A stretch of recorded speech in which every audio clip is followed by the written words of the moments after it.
이제 2025년 시작하고 한 달이 지났는데요. 이렇게 어린 아이들을 보면 참 기쁘고 행복하기도 하지만 요즘 제 마음이 참 무거워질 때가 많습니다. 우리도 주변으로 마음을 조금만 돌리고 시선을 조금만 돌려도요, 계속해서 안타까운 사고와 슬픔의 소리가 여기저기서 들리기 때문이에요. 작년 말이지만 한국 무안에서는요, 많은 이들의 가슴을 아프게 한 항공기 사고가 있었고요. 지금은 진압이 된 것 같습니다만 올해 초에 시작한 캘리포니아의 산불로 인해서 정말 많은 분들이 피해를 입었죠. 또 지난주에만 DC와 필라델피아죠. 연달아 항공기 두 사고가 발생한 것 때문에 참 안타까움이 큽니다. 또 물론 합법적인 거주는 아니지만 그런데 또 합법적인 거주자라고 하여도요, 이런저런 이유로 많은 이민자들이 추방을 당하기 시작했다는 소식을 여기저기서 듣습니다. 이런 소식을 들을 때면요, 내가 이렇게 잘 지내도 되는 건가?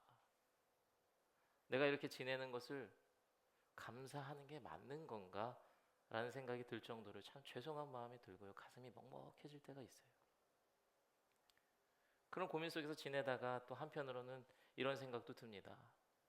하나님께서 우리들을 이곳에 있게 하시고 또 우리들로 하여금 그러한 소식을 접하게 하시고 우리들에게는 그런 슬픔과 눈물보다는 상대적으로 기쁨과 편안을 주신다는 것은 그만한 책임을 우리에게 함께 주신 것이겠다라는 생각을 합니다. 우리들이 그 피해를 입을 수도 있었죠. 그렇지만 그렇지 않게 하셨다는 것은 우리를 통해 분명히 하실 일이 있고 또 우리들이 감당해야만 하는 일이 있기 때문에 우리가 이렇게 있는 것이 아닐까라는 생각이 듭니다.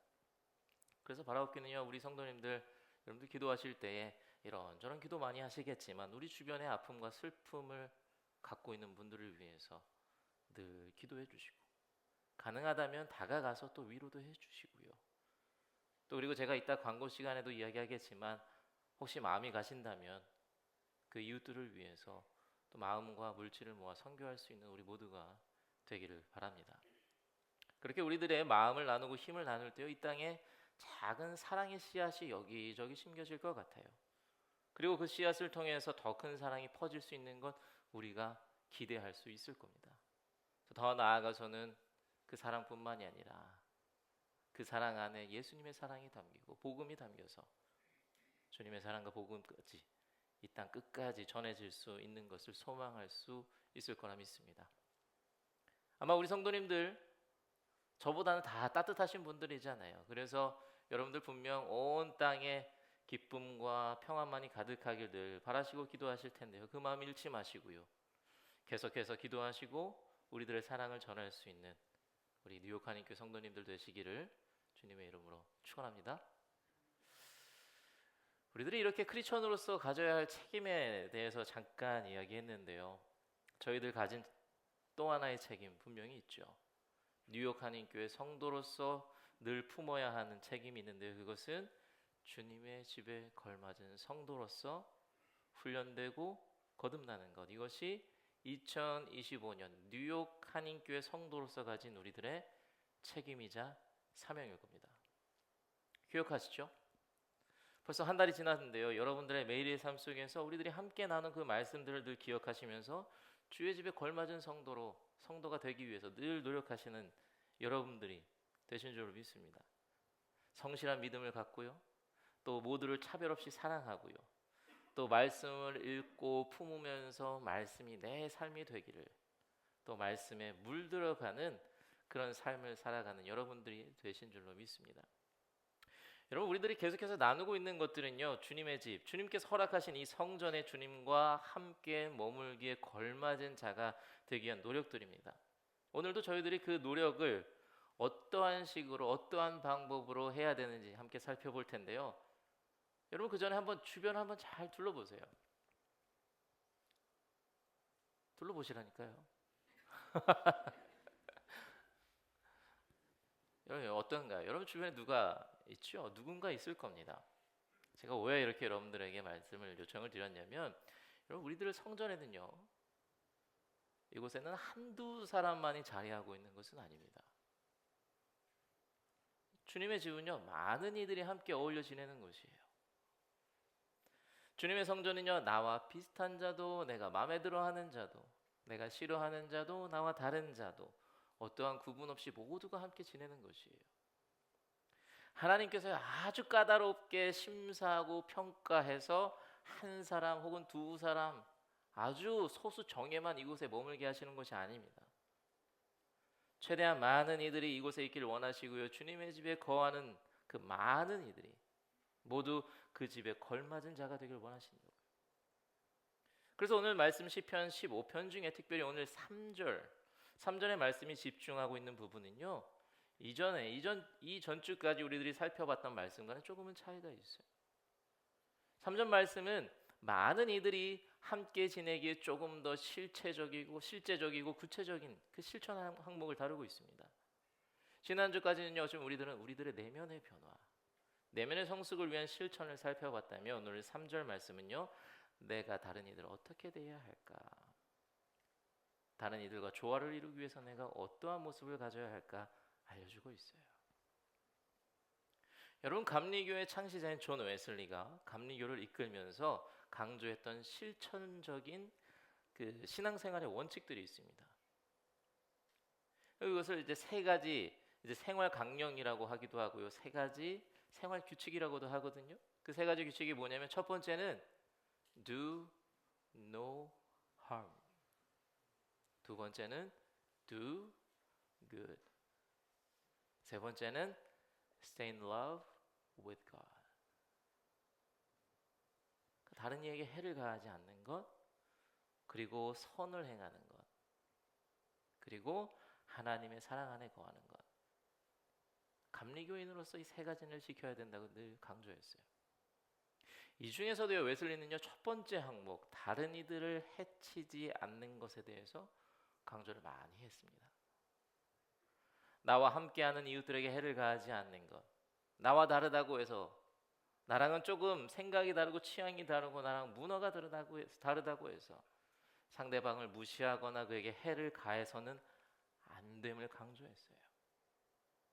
다양한 사람들이 함께 생활하는 이 땅에서, 그리고 크리스천과 넌 크리스천이 함께 생활하는 이 세상 속에서 성화를 이루어가고 그리스도인의 완전을 이루어가는 참된 예수 그리스도의 제자가 되기 위해서 다른 이들에게 해를 끼치지 마십시오. 다른 이에게 해를 가하지 마십시오. 이 규칙을 많이 강조했어요. 이 오늘 말씀도 보면요, 웨슬리와 같은 이야기를 하는 것을 볼 수 있죠. 무엇이라고 이야기합니까?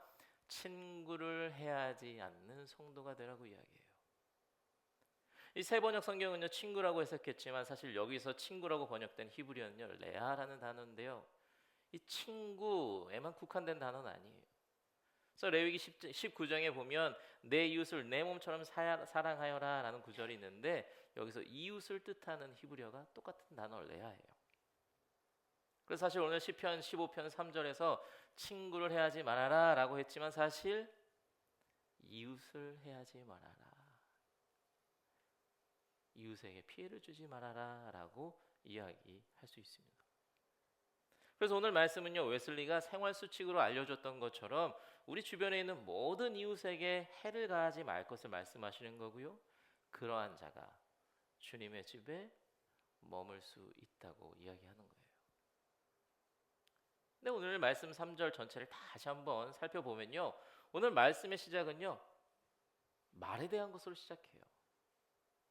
성경이 이렇게 이야기하죠. 혀를 놀려 남의 허물을 들추지 않는 사람, 이러한 자가 주의 장막에 거할 수 있다고 이야기합니다. 여러분, 이 혀의 사용, 말의 사용의 중요성에 대해서 우리들은요, 수많은 조언들을 들으며 살아갑니다. 세상의 가르침을 통해서도요, 성경의 가르침을 통해서도요, 예수님의 가르침을 통해서도 우리들은요, 이 말의 사용에 대해 지겨울 정도로 많이 들어왔어요. 근데 오늘 시편 15편 3절의 말씀을 조금 더 살펴보면 말의 사용에 대해서 조금은 더 세분화해서 이야기하는데, 무엇이라고 합니까? 말로 남의 허물을 들추지 말라 그래요. 허물을 들추지 말아라. 이 표현을 조금 더 자세히 보기 위해서 히브리어를 조금 더 한 번 더 살펴보면요, 이 라갈이라는 단어가 사용되거든요. 이 라갈이라는 히브리어는요, 기본적으로 비방하다, 헐뜯다, 중상하다 이런 의미를 갖고 있어요. 그런데 이 라갈이라는 히브리어의 원근은 레겔이라는 우리 신체의 발 있죠. 이 발을 의미하는 히브리어와 관련이 있어요. 그래서 원래 의미는 발로 움직이다, 정찰하다, 돌아다니다 이런 뜻 갖고 있거든요. 성경에 보면 정탐꾼이 등장하잖아요. 정탐꾼을 설명할 때 이 라갈이라는 단어를 써요. 그래서 이렇게 원래는 정찰하다, 돌아다니다라는 의미를 갖고 있는 라갈이라는 단어가 그 의미가 조금 더 이렇게 확장되면서 중상하다, 즉 근거 없는 말로 남을 헐뜯어 명예를 손상시키다, 혹은 몰래 돌아다니면서 남을 헐뜯다라는 의미로 사용이 돼요. 정탐꾼이 은밀히 돌아다니는 것처럼 비방하는 자도요, 몰래 남을 헐뜯으며 다닌다 라는 그런 개념이랑 어울리는 거예요. 여러분, 정탐하는 거 생각해 보세요. 정탐은요, 상대방의 약점을 찾는 거잖아요. 이스라엘 백성들이 정탐할 때 어떠합니까? 가나안 땅을 우리들이 점령할 수 있는지, 우리가 이길 수 있는지 보면서 우리 저 사람들의 약점이 뭔지 보는 거거든요. 이러한 의미를 기억하면서 우리가 살펴본 이 3절의 말씀을 생각하면, 다른 이의 허물을 들추는 것이 뭐냐? 그것은 단순히 상대방의 잘못을 지적하는 게 아니라 애초에 누군가를 쓰러뜨리기 위해 누군가의 약점을 은밀하게 조사하고요, 남을 몰래 헐뜯는 거예요. 그러니 라갈, 이웃의 허물을 들추는 것, 그것은 처음부터요, 라갈하는 자의 마음엔 처음부터야 아예 사랑도 자비도 없었던 거예요. 이웃을 볼 때 그들을 향한 사랑의 마음이 애초부터 없습니다. 처음부터 상대방을 넘어뜨리기 위한 마음이 있는 거예요. 트집 잡을 것이 있나? 뭐 하나 걸리기만 해봐라. 실수하는 것 없나? 늘 지켜보면서요, 이웃을 보는 거예요. 내가 사랑하고 이해하기 위해서가 아니라. 그러다 뭐 하나 딱 걸렸다 그럼 비방하기 시작하는 거예요. 이러한 자, 다른 이의 약점을 살피고요, 정탐하고요, 비난하는 자, 주의 집에 걸맞은 자라고 할 수 있습니까? 전혀 아니란 말이죠. 오늘 3절의 구조를 보면요, 허물을 들추지 않는 사람 이야기하고요, 친구에게 해를 끼치지 않는 사람 이야기하고요, 다시 이웃을 모욕하지 않는 사람 이렇게 이야기해요. 나열된 모습들을 보면 처음에 이야기한 그 허물을 들추는 자, 그리고 마지막에 그 이웃을 모욕한 자, 다 말과 연관이 되어 있고요, 그 사이에 친구를 해야 하지 않는 자를 언급하는데요, 이런 구조를 보면 말로 이웃을 해하지 말아라, 너희들 안에서 나오는 말로 이웃을 해하지 말아라, 그러한 자가 내 집에 머무를 수 있다라고 말하는 것 같아요.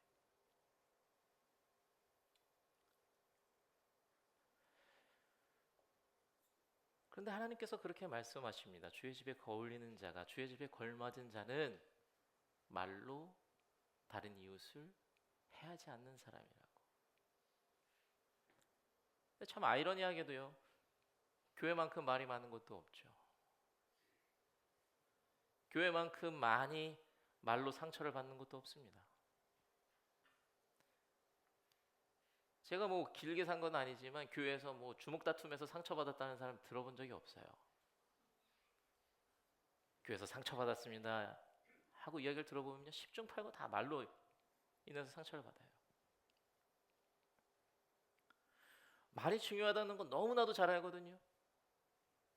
내 말 한마디로 누군가가 상처받을 수 있다는 거 너무나도 잘 알아요. 그런데도 이렇게 우리들이 결국엔 말로 다른 이에게 상처를 주는 이유가 무엇일까? 가만히 생각해 보면요, 우리들의 생각과 말들이 너무나도 나에게 초점이 맞춰져 있기 때문에, 내가 내뱉는 말도 내가 하는 생각도 다 나 중심적이기 때문에 그런 게 아닌가, 그런 생각이 들어요. 오늘 말씀을 읽다 보니까 여러분, 제가 지금까지 경험했던 모든 아이들, 교회, 학교, 뭐 학교, 그 저의 어렸을 때 이런 걸 이제 경험을 토대로 통계를 내보면요, 아이들이 싸웠을 때 불러놓고 야 너희들 왜 싸웠어? 그렇게 물어보면 뭐라 그러는지 아십니까? 안 그런 친구도 있지만 대부분 제가 먼저 그랬어요. 제가 먼저 때렸어요. 제가 먼저 놀렸어요. 다 이렇게 이야기해요. 다 자기가 받은 피해만 생각해요. 다 자기가 입은 손해만 생각해요. 싸움의 시작을 이끄는 말도 싸움이 끝나고 난 뒤에 나오는 말도 다 자기 중심적이에요. 근데 이것이 비단 아이들에게만 보여지는 게 아니더라고요.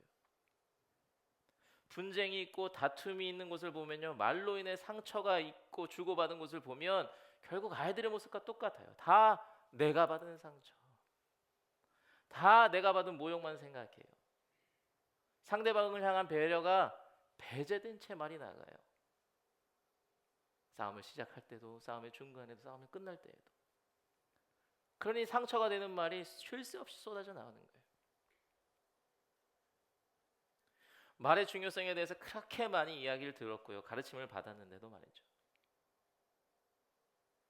그런데 그거 아시나요? 우리가 사용하는 말 사용에 대한 조언들, 그것조차요 자기 중심적일 때가 많더라고요. 그게 무슨 말이냐면, 말의 중요성에 대해서 이야기하는 조언들 잘 보면요, 말을 잘해야 예쁨을 받고요, 말을 조심해야 화를 면하고요, 말을 어떻게 하느냐에 따라 손해와 이득이 결정난다고, 그런 의미를 가진 조언들이 참 많아요. 물론 아닌 것도 있지만, 그러니까 내가 이쁨 받기 위해서, 내가 화를 면하기 위해서, 내가 이익을 얻기 위해서 말을 잘해야 된다고 이야기해요. 그러다 보니 말 사용에 대해서 아무리 강조를 해도요, 결국 나를 생각하게 되니까, 그렇게 내가 가장 내 중심적이고 내가 가장 중요하니까 아무리 들어도요 내가 변하지 않는 거예요. 내 말이 변하지 않아요. 말을 조심해서 한다고 해도요, 그 말 안에요 사랑이 담기기보다는 이득을 얻기 위한 계산적인 답변이 먼저 나와요. 배려한다고 해도요, 내 중심적으로 생각하고 내 중심적으로 판단하고 생각하니까 진심이 느껴지지 않아요. 근데 오늘 시편이 말씀하는 말에 대한 경고는요, 철저히 이웃에게 초점이 맞춰져 있다고요. 이웃에게 초점이 맞춰져 있어요. 말에 사랑을 담아야 되고요, 말에 배려를 담아야 하고요, 상대방에 대한 이해로 말하면서 이웃에게 해를 끼치지 말아라 라고 이야기한다고요. 하나님께서 우리들에게 요구하시는 거예요. 말할 때 나 자신에게 초점을 맞추는 게 아니라 이웃에게 초점을 맞추라고. 나를 위해서, 내가 존중받고 내가 이익을 얻기 위해서 말을 가려서 하는 게 아니라 지금 내 말로 인해서 누군가가 상처받을지 고민하고 고심하면서 말을 하라고 이야기하는 거예요. 그것을 실천하기 위해 헐뜯는 그 마음을 갖지 말라고, 헐뜯기 위해서 정탐하지 말라고, 비방하지 말라고 경고하시는 거예요. 그리고 그것은 주님의 집에서 함께 지낼 다른 이들을 사랑할 것을 또 말씀하시는 것이 되겠죠. 여러분, 오늘 말씀은요, 시편 기자가 자문자답하는 형태의 글이지만 하나님께서 그 문답을 통해서 우리들에게 명령하시는 거예요. 단순히 우리들이 다른 이에게 피해 줄 것에 대한 하나님의 걱정이 아니에요. 단순히 말을 잘하라는 게 아닙니다. 사이좋게 지내기 위해서 손해를 끼치지 말라고 부드럽게 말씀하시는 게 아니에요. 이웃에게 피해를 주지 않기 위해서, 이웃에게 해를 끼치지 않기 위해서 제발 이웃을 먼저 생각해라. 이웃을 먼저 생각해라. 특히 말을 함에 있어서 우리 자신이 아닌 이웃의 마음과 처지를 먼저 생각하고 이야기할 것을 다소 무겁게 명령하시는 거예요. 사랑하는 성도 여러분, 주의 집에 걸맞은 자가 되길 원하십니까? 주의 집에 걸맞은 성도가 되기 위해 이웃에게 해를 끼치지 않는 성도가 되시기를 간절히 소망합니다. 솔직히 말씀드리면요, 저는 오늘 이 말씀 제가 선포하고 전하지만 지키기 참 어렵겠다라는 생각이 들어요. 전 자신이 없어요. 전 잘 알거든요. 아시는 분 아시겠지만 제 말이 그렇게 따뜻하진 않잖아요. 차가울 때도 있고요, 날카로울 때도 있고요. 그리고 또 저는요, 주로 제 생각이 맞다고 이야기하는 사람이에요. 어디서 좀 웃음소리가 들리는 것 같은데 그죠? 벌써 뭐 들려요. 아, 목사님 고집세다고. 그래서 사실 지난 3주간의 말씀보다 오늘 말씀이 어쩌면 더 단순한 것처럼 보이긴 하지만 지키기 가장 힘들 것 같다는 생각이 들어요. 그렇지만 뉴욕 한인교회 목회자잖아요. 또 뉴욕 한인교회 성도잖아요. 그래서 주의 집에 걸맞은 자가 되기 위해서 정말 최선을 다해서 한번 노력해 보려고 합니다. 혹시라도 제가 말 이쁘게 하지 않으면 목사님 저 말씀해 주세요, 성도님들. 목사님, 이웃을 먼저 생각하셔야죠. 목사님, 이웃에게 해를 끼치지 않는 성도가 되기로 하셨잖아요. 목사님, 저 상처받습니다.